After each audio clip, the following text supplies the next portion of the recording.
Hopefully what I can contribute, I suppose, is something that maybe ties together a few of the points that you've just heard, share some of the data and insight that CMI has from our own research program, some of which I'll then be going into in a bit more detail in the studio session for those of you who are joining that this afternoon.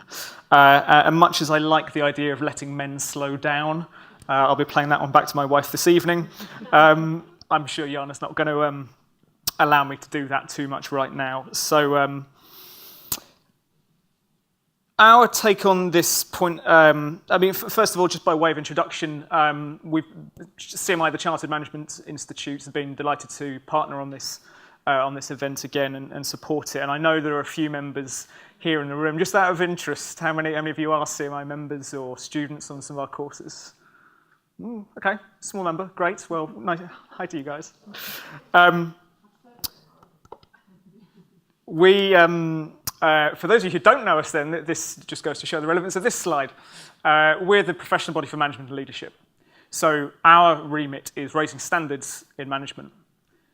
That's the perspective that we come at this debate, because that is what it fundamentally comes back to. The point was made that people leave bad managers. That, unfortunately, is far too prevalent. Our mission, since we were founded in the wake of the Second World War, ultimately is to change that. And we do that through our chartered status, our chartered manager standard, which we uniquely award. We do it now increasingly through the management and leadership apprenticeships, which we have worked to develop the new standards under the Trailblazer program. We do it by supporting our member community of around 170,000 managers with learning resources, with networking events, with access to the shared community that they're part of, including with our 50,000 studying members, working across the higher education sector. Now, I sit in I head up the research team, so that's kind of the area that I'm coming at this from. And as I say, that informs our whole take on this, because this is fundamentally an issue about management and leadership and about what good management and leadership ought to look like, which sadly is too often missing. And I think that the first point I would make is that the gender pay gap is never just about pay.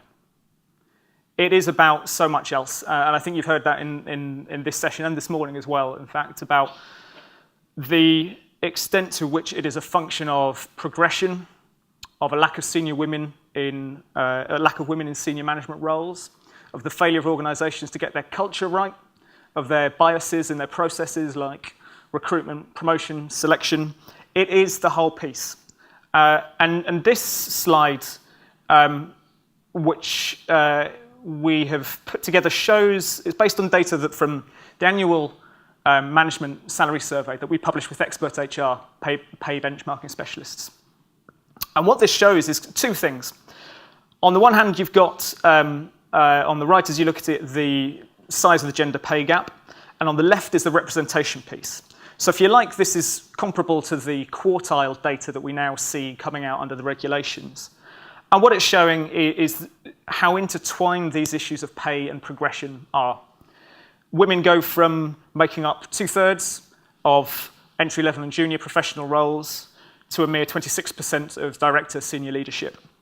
The pay gap is about 4% in those entry-level roles, and at the top it's 19%, worth around £34,000 at those senior levels. So we talked about this as a glass pyramid. It's a take, I suppose, on the glass ceiling, but introduced in that sense that we do need to look at these issues hand in hand. Overall, the pay gap for managers specifically stands at 26.8%. So for women, that's an average of £31,500. For men, just over £43,000 annually.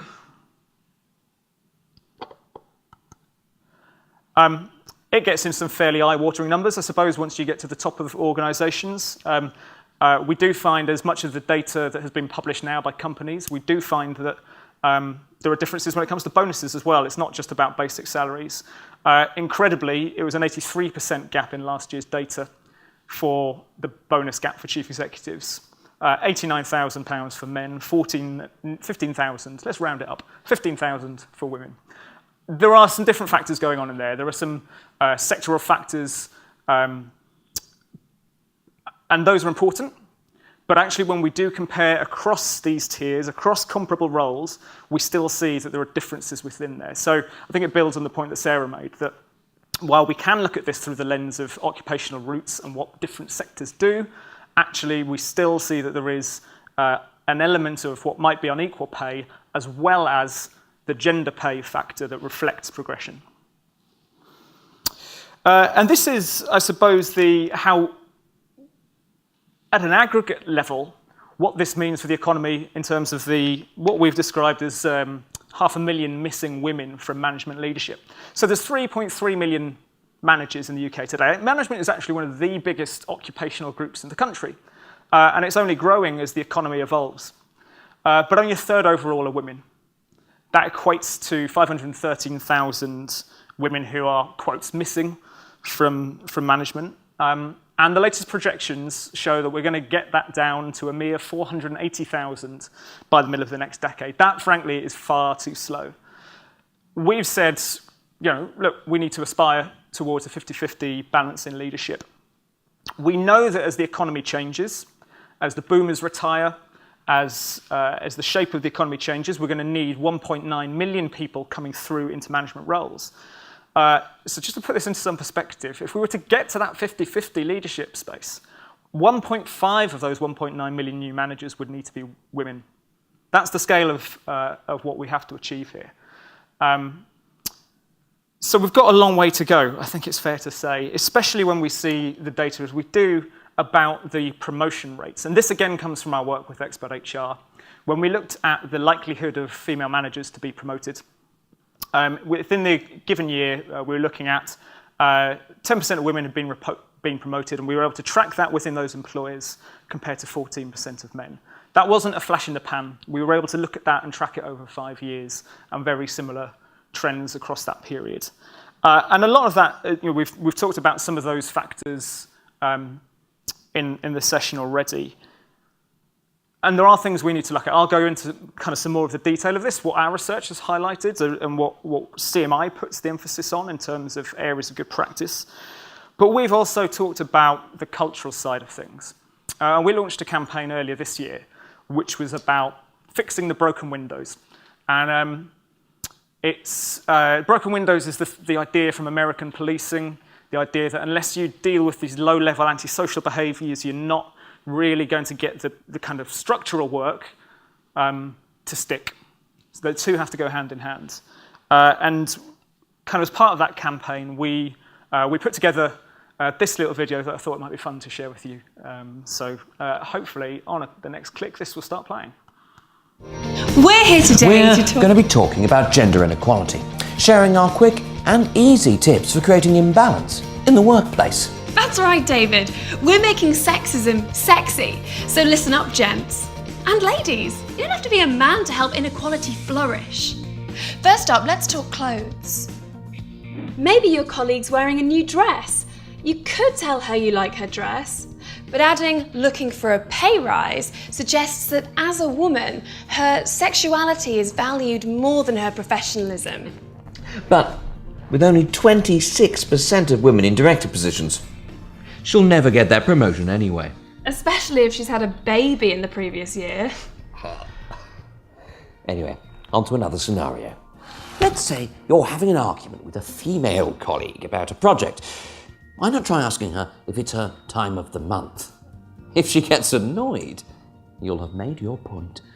Or, if that's too obviously sexist for you, you could try calling her bossy instead. It's just as demeaning. Yes. There's no need for grand gestures. A few meaningful glances or throwaway comments with sexual overtones masquerading as banter will do the trick. Try telling someone who works part-time to look after their kids to enjoy their day off. Slacker. Reinforcing the belief that being a parent is at odds with professional success.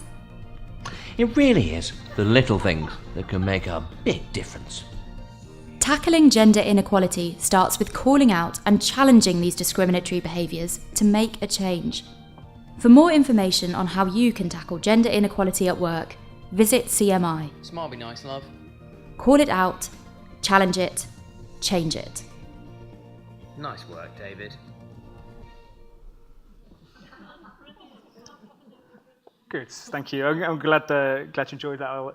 We've been delighted the way that's gone across. It's had over 160,000 views across social media channels so far. And actually, sometimes that's a really powerful way of reaching people and starting to bring this out to a business audience that might not necessarily join up some of these issues with the fact that this is fundamentally about good management and leadership. Now, of course, I wouldn't be doing my job, I guess, if we hadn't done some kind of heavyweight research around it as well. And this all comes out of the reports that are available at the back or will be available online as well for those watching remotely. We published this report, A Blueprint for Balance, in January. We dive into sort of 6 of the different areas that we've identified as being key for achieving better gender balance.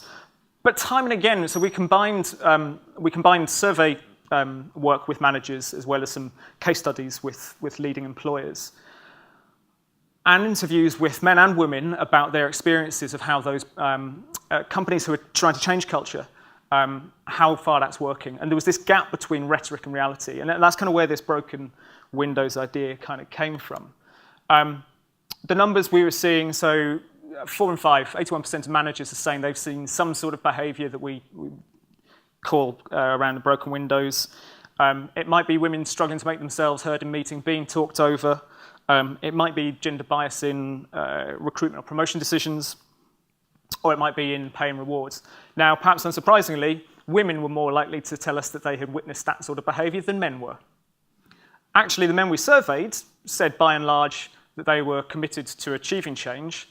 That might be some skew because they're members of a professional body rather than reflective of the wider populace. But there is certainly, I think, a willingness to engage on a lot of these issues, which, and Jana made an interesting point about working with men as advocates and allies in achieving cultural change, which we see as critically important. So I'll dip into some of these case studies in the studio session later, and the data's kind of in the report. I think in the interest of time, I'll kind of push forward to some of the recommendations. But we did look at, through our survey, across our 6 areas, how well managers rate their organisations currently in terms of how far they support gender balance. So the best scoring area up at the top here were on recruitment and pay and reward. Very interesting when you think about the data we've just seen, that 38% gave their organisation pretty high scores for their pay and reward practices. I think the data we've seen suggests that's maybe not the case. Flexible working, which we talked about, sort of mid-table, down at the bottom. Management culture, mentoring, sponsorship, really big areas where improvements could be made. There is a really key challenge here about leadership from the top. It is about the line management relationship, but I think a really important point is about advocacy and leadership from senior leaders. Only 1 in 4 managers told us in our survey that they see their senior leaders championing this. That's got to change, frankly. And that's even lower, actually, we found when we looked at junior and middle managers, they don't see this as a priority. Now, a lot of organisations are publishing great work on their websites. They've got a glossy brochure, they've got an equality and diversity report. But if junior leaders don't see it day to day, don't feel that they're being held accountable for that, I don't think it's going to get traction. And it was summed up for us. We kind of peppered the report with excerpts from some of the interviews, and this for us summed up the kind of lack of interest that many felt. That a boss, so female MD, financial services, being asked about kind of the Diversity and Inclusion Council that she's involved in, the boss was saying, "What's that thing you're on, that Diversity Council?" Doesn't really know, not really interested. So we identified 6 key findings. I'll be running through those in the later session about how we can turn those into reality. But I hope that, for now, has at least shed some light on what we see coming out of the research. Thank you.